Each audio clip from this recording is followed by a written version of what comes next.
এরপর নবীজি সাল্লাল্লাহু আলাইহি সাল্লাম বলেন, ফাজআলান নাসু ইয়াতুফুনা বিহি ওয়া ইয়াজাবুনা লাহু ওয়া ইয়াকুলুনা হাল্লা উদিআত হাদিহিল লাবিনা। জনগণ ওই ঘরটা চারপাশে ঘুরে আর দেখতে থাকে।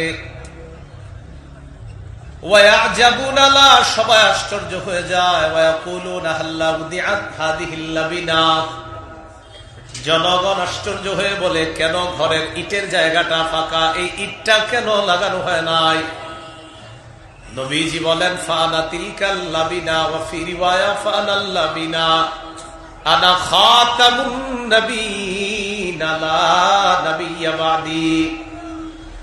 আদম নবী থেকে ঈসা নবী পর্যন্ত নবুয়তের ঘর আল্লাহ সাজিয়েছেন। ঘরের একটা ইটের জায়গা ফাঁকা মানে একজন নবী আসা বাকি। আমি নবী মুহাম্মদ সাল্লাল্লাহু আলাইহি ওয়াসাল্লামের মাধ্যমে ওই নবুয়তের জায়গাটা আল্লাহ পূরণ করে দিয়ে নবুয়ত নামক ঘরের সৌন্দর্যের সমাপ্ত আল্লাহ করে দিয়েছেন। নবীজি বলেন, আনা খাতামুন নবিয়্যিন, আমি শেষ নবী, আমার পরে আর কোন নবী নাই। বলেন আমাদের নবীর পরে বলেন আর কোন নবী হবে না। এটা বলবেন, বলেন আর কোন নবী হবে না। আমাদের নবী শেষ নবী, তারপরে আর নতুন করে নবী হবে না,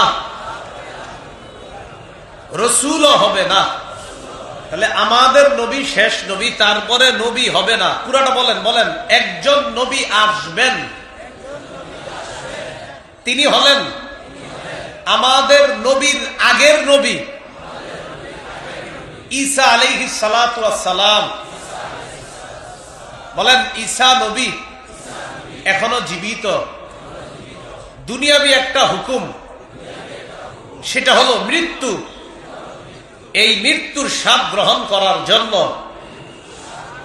ঈসা নবী আবার কিয়ামতের আগে দুনিয়াতে আসবেন। তাহলে আমাদের নবীর পরে আর নবী হবে না। আমাদের নবী শেষ নবী, তারপরে আর নবী হবে না। আমাদের আগের নবী ঈসা আলাইহিস সালাতু ওয়াস সালাম এখনো ইন্তেকাল করেননি। তিনি ইন্তেকাল করার জন্য দুনিয়াতে আবার আসবেন কিয়ামতের আগে। তো তিনি আসুক, সমস্যা কোথায়? কিন্তু তিনি আমাদের নবীর আগের নবী, আমাদের নবীর পরে আর কাউকে নতুন করে নবুয়ত দেওয়া হবে না।